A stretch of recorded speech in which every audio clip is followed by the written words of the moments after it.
When the boys were like 4 and 5, Demi was around 11. They weren't eating red meat. We had the rice pot going. It was always brown rice. And these dudes were dead serious when they said, if somebody ever breaks in our house, we're going to let them in and we're going to feed them white rice. Diabolical laughter.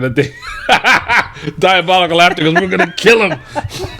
And that was real. Because those messages are like planted in their psyche.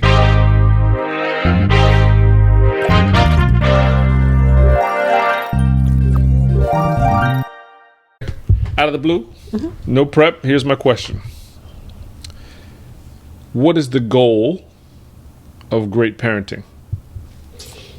Okay, from my perspective, it would be to have your kids doing something that they enjoy for a living and to be happy. Period. Okay. So in that sense, there's 1,000 different ways to get to it. Absolutely. Different ways to achieve those goals. How do you feel like you're doing and we're doing as parents if that's the goal? Okay, so you want me to be specific for each kid? Because, all right, so if I was going to be specific for each kid, I would say our daughter, who's 27, I think that she is like me, constantly working to find balance. So she is, there are things that make her happy. She loves to shop, just like me. So that makes her happy. She's making good money at her age, which allows her to shop, which allows her to travel. But work can at times be stressful. It is what it is. She does enjoy what she does, which is good. I just think that sometimes it can be more stressful than she wants it to be at 27. But there's a trade-off between stress and money. So she's trying to strike that balance. With our second child being 19, he's trying to find his way. And I think that he chose happy early when he decided he didn't want to go to college. He was able to see that's not who I am. That's not what I want to do.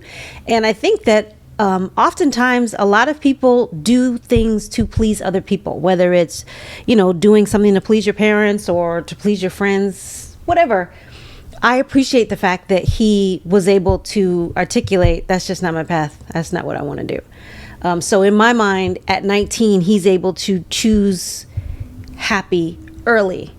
Where most people would just do what they think their parents want them to do. With our last child, who's about to go to North Carolina A&T, I think that he's on his way. I think that he's going because he wants to.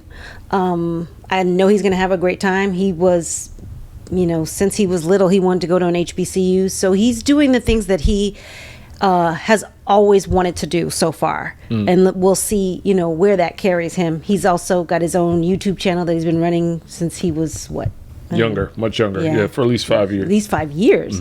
So I appreciate the consistency in that. And it's something that he enjoys doing. Nobody makes him do that. Now he's making money from it.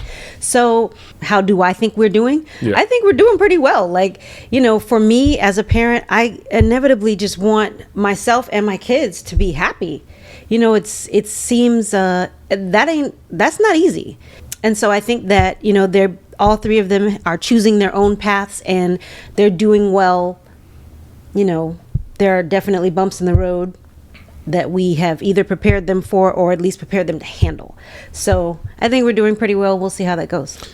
Having heard your goals and how you feel we're doing at that, I think I have to add not another bullet to the list, but a sub-bullet under the happiness part. Okay. And that is, like you mentioned, shopping was a part of, what would make someone happy.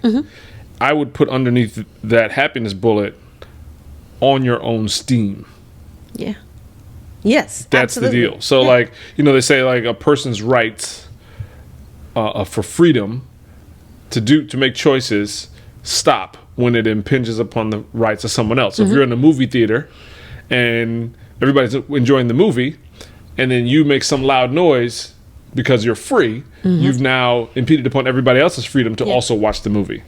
So that happiness has to be on your own steam, Absolutely. not at the expense of mom, dad, family members, other people. Right.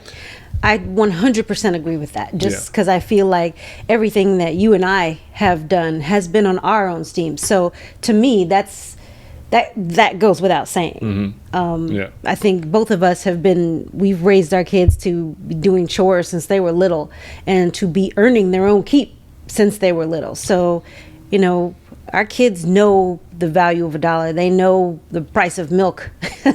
A lot of people don't. A lot of people's kids don't, because, they don't put themselves or their kids in situations where they need to know that stuff. But we felt like, that's necessary. You need to know that. Well, so in order to achieve those big goals you put on the table, my mind is and lives at, I guess, a subordinate layer of support goals, which is why I talk so much about finances and investing. Like Amir has a really good stock portfolio. He does. That He really does. That it took a while to get him to value it, but he gets it. So all the kids have heard this from the beginning, because this is necessary for that freedom, happiness piece. You can't, you don't want to do it in a way that's going to be cannibalizing your future. In addition, another thing that I'll talk about all the time with them is healthy behaviors.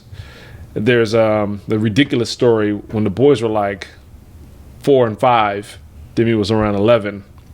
They weren't eating red meat. We had the rice pot going. It was always brown rice. And these dudes were dead serious when they said, if somebody ever breaks into our house, we're going to let them in and we're going to feed them white rice.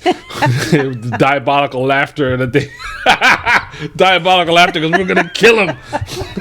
And that was real. Because those messages are like planted in their psyche. Yeah. And as they get older, they forget it. But I think it's so embedded, and it's probably easy to wake up if you just water it a little bit. Yeah. Maybe it's just how you and I work. It could be how partners in relationships work. Could be gender thing. So my front of mind thoughts are all those supporting behaviors of what it would take to achieve what my number one goal is for good parenting, is creating legacy. It is like, how much can I give you of my experience so that you can use it to stand on and build from, which is like my number one deal. And that means I need to have you healthy, because otherwise you're going to be preoccupied with sickness and managing that. I need you to understand money, and I need you to understand time. And everything else is, something that was really monumental for me. My boy Rudy died, and his kids gave this testimony at his funeral. And there's two things there's two stories they told about him, and this stuff sticks with me the whole time. His son plays collegiate soccer, and in this particular case, because COVID, Rudy wasn't able to go to the game, but he watched it on the phone. So his son called him and he says to his son, I saw the game. And he didn't have a particularly great game. He said, stay up, keep shooting. And his son remembers that. That's like the thing. It's like, damn near life credo. Stay up, keep shooting. And his daughter tells the story about, one of their last conversations. And he said, be nice to people. That's it. Yeah, it really is. Yeah. It really is. I think that the way people carry themselves and their happiness or lack thereof, it shows. It shows in, if you hate your job, it shows. If you hate your circumstances, or you're just not happy, it shows in how you treat people and how you behave. And so it's important for me that the kids are genuinely happy. Now, are you going to be happy 24/7? No, there's some things that are going to tick you off, or, don't go your way. But, in general, are you doing the things that make you happy? Are you working hard, and are you being a good person? Are you being nice to people? That's important. It is. Yeah. Ultimately.